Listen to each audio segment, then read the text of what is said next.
Hey guys, welcome back to my channel. ఇది నా first vlog. Please support మీ. నా video end వరకు చూసి నచ్చినట్లయితే please do like and subscribe my channel. ఇక్కడ మా అమ్మ, నేను, మా అత్తయ్య 3 రకాల ఉండలు చుడుతున్నాము.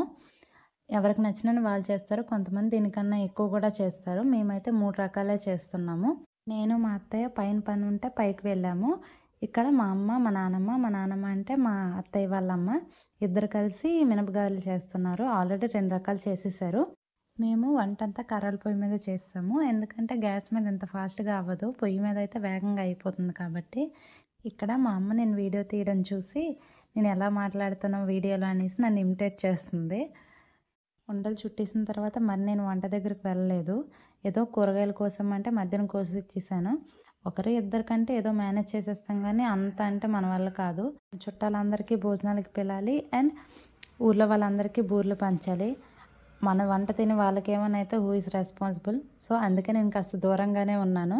మా అత్తయ్య దేవుడికి కావాల్సినవన్నీ నాకు అరేంజ్ చేయమన్నారు. అంటే ఎప్పటికైనా నేను నేర్చుకోవాలి కదా అనేసి కొంచెం నాతోనే అన్నీ చేయించేవారు. ఫస్ట్ వచ్చి వడపప్పు ప్రసాదం కలపమన్నారు, అది కలిపేసాను అండ్ పానకం కలిపాను. ఆ తర్వాత ఆ పానకం వేయడానికి ముంతకి బొట్లు పెట్టేసి వాటికి తోరణాలు కట్టమన్నారు. ఆ తోరణాలు వచ్చి మామిడాకు అండ్ నేరేడాకుతో కట్టమని చెప్పారు. అందుకే ఫస్ట్ ఆ ముంత కట్టేసిన తర్వాత జావ మా అత్తయ్య ఆల్రెడీ వండేసి ఇచ్చారు. దానికి పసుపు బొట్టు పెట్టేసి దానికి కూడా తోరణం కట్టమంటే కట్టేశాను. నాకు ఇదే ఫస్ట్ టైం కేదారేశ్వర వ్రతం చేయడం. ఎందుకంటే మా అమ్మ వాళ్ళకి లేదు. ఎందుకమ్మ మనకు లేదు అంటే ఏదో స్టోరీ ఉంటుంది. సింపుల్గా చెప్పాలంటే మా పెద్దవాళ్ళు ఎవరికి నోము దారం దొరకలేదు. సో అందుకే మా అమ్మ వాళ్ళకి లేదు. ఈ నోము కార్తీక మాసంలో చేస్తారు. కొంతమందికి 2వ సోమవారం ఉంటుంది, కొంతమందికి 3వ సోమవారం అలా ఉంటుంది. మాకైతే 3వ సోమవారం. ఫస్ట్ టైం కాబట్టి కొంచెం కన్ఫ్యూజన్ ఉండేది. అందులోనూ ఉపవాసంతో చేస్తే ఇంకా ఎక్కువ కన్ఫ్యూజన్ అయిపోతుంది కదా మనకి. కానీ ఎలాగో అలా మెల్లిగా నాకు చెప్పిన పనులు చేసేసాను. ఆ తర్వాత తలకు స్నానం వచ్చేసి పూజకి రెడీ అయిపోయాను.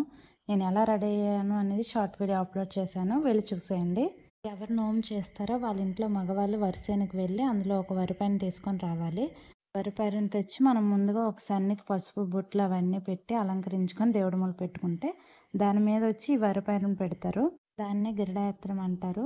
అది మన ఇంట్లో మగవాళ్ళు తెచ్చే లోపల మనం స్నానం చేసుకొని ఇంట్లో దీపాన్ని అండ్ అఖండ జ్యోతిని వెలిగించాలి. అఖండ జ్యోతి అనమాట ఒక రోజు కన్నా ఎక్కువైనా ఉండొచ్చు. అలా ఉండేలాగా మనం అరేంజ్ చేసుకోవాలి. నేను రెడీ అయిపోయి ముందుగా దేవుడికి దీపం పెట్టేసి ఆ నెక్స్ట్ అఖండ జ్యోతి వెలిగించేసాను. మేము పూజ చేస్తున్నాం కాబట్టి మా వారు వరిపైర తీసుకురావడానికి వెళ్ళారు. ఇంట్లో మగవాళ్ళు ఆ గిరిడ తీసుకొని వచ్చిన తర్వాత మనం వెళ్ళి వాళ్ళ కాలు కడగాలి. అలా కడిగిన తర్వాత వాళ్ళు ఆ గిరిడ తీసుకొని ఇంట్లోకి వస్తారు. నేను పూజ అంతా చేసి నేను వెళ్ళి మా ఆయన కాలు కడిగేసి ఆ గిరిడ తీసుకొని ఇంట్లోకి వచ్చాము. వీడియో తీసిన వాళ్ళు ఎవరు లేరు అండ్ బిజీగా అయిపోయి ఆ క్లిప్ అనేది మిస్ అయింది.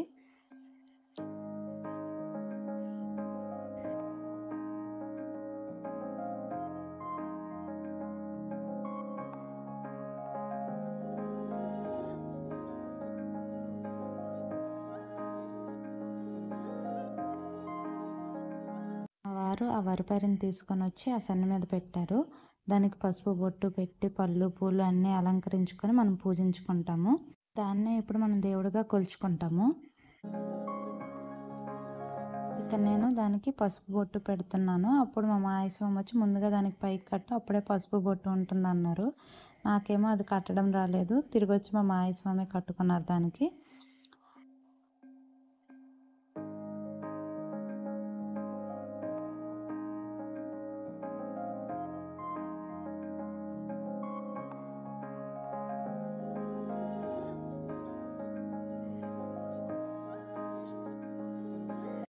ఆ తర్వాత దాన్ని నీట్గా నిల్చోబెట్టి దానికి పసుపు బొట్టు అన్నీ పెట్టాను.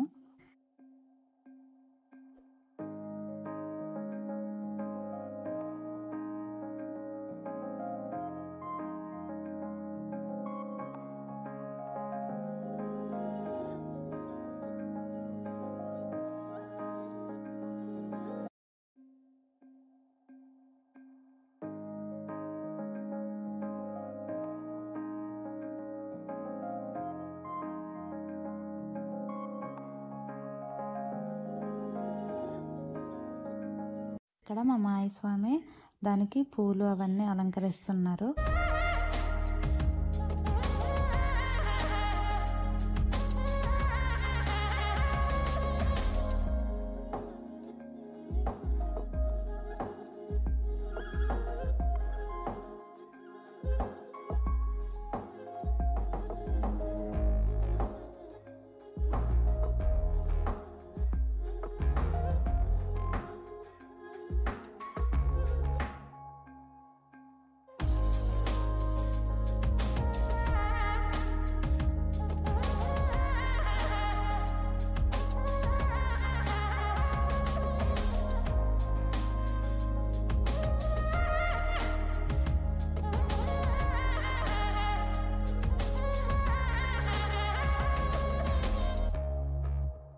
ఇక్కడ మా మాయి స్వామి ఆ నోము దారాన్ని ఆ వరిపరికి అలంకరిస్తున్నారు. అలా అలంకరించిన నోము దారాన్ని నెక్స్ట్ డే ఉదయాన్నే ఇంట్లో ఆడవాళ్ళు లేచి ఆ గిరడాన్ని తీసుకొని చెరువులో అనిపేసి అక్కడే స్నానం చేసి సూర్యోదయం కాకముందే ఈ నోము దారాన్ని మెడలో వేసుకోవాలి. అలా వేసుకున్న నోము దారాన్ని ఏ వారం పడితే ఆ వారం మెడ నుంచి తీయకూడదు. మనకి మంచి రోజు అనిపిస్తే ఇప్పుడు బుధవారం అయినా సోమవారం అయినా అలా అయితే తీయొచ్చు, కానీ గురువారాలు శుక్రవారాలు తీయకూడదు. ఆ నోము దారాన్ని ఈ సంవత్సరంది దేవుడి మూల దాసి క్రింద సంవత్సరంది ఎక్కడ పెడితే అక్కడ పడేయకుండా బెల్లంలో ఆవు కలిపి పెట్టాలి. నెక్స్ట్ వచ్చి దాని చుట్టూ మనం పళ్ళు అలంకరించాలి. 5 రకాల పళ్ళు అన్నమాట అలంకరిస్తాము. ఎవరి స్తోమత బట్టి వాళ్ళు అలంకరించుకుంటారు. మేమైతే 5 రకాల పళ్ళు తీసుకున్నాము. దాన్ని కూడా మా మాయి స్వామి చుట్టూ అలంకరిస్తున్నారు ఆ పళ్ళును కూడాను.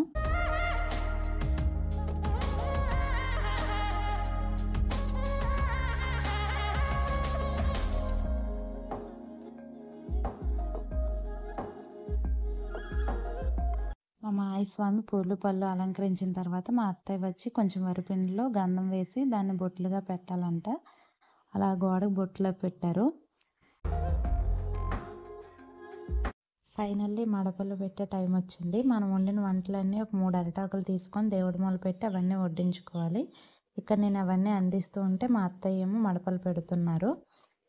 మేము చేసిన ఆ గారెలు బూరెలు అనమాట సన్ని మీద పెట్టుకుంటాము ఒక అరిటాకులో. అవి మా ఇంట్లో వాళ్ళు తప్ప ఎవరు తినకూడదంట. దేవుడికి మడపలు పెట్టేసిన తర్వాత పూజకు కావాల్సినవన్నీ అరేంజ్ చేసుకొని మేము పూజ చేసేసాము. పూజ అంతా అయిపోయిన తర్వాత ఆ వరిపైరులో మనిషికి 3 ధాన్యపు గింజలు తీసుకొని అవి వలిచి అందులో బియ్యాన్ని తీసి అవి పాలతో తినాలి. ఇంట్లో సభ్యులు మాత్రమే అవి తినాలి. మా పూజ అయితే బాగా అయిపోయింది ఆ రోజు. నా వీడియో నచ్చినట్లయితే please do like and subscribe my channel.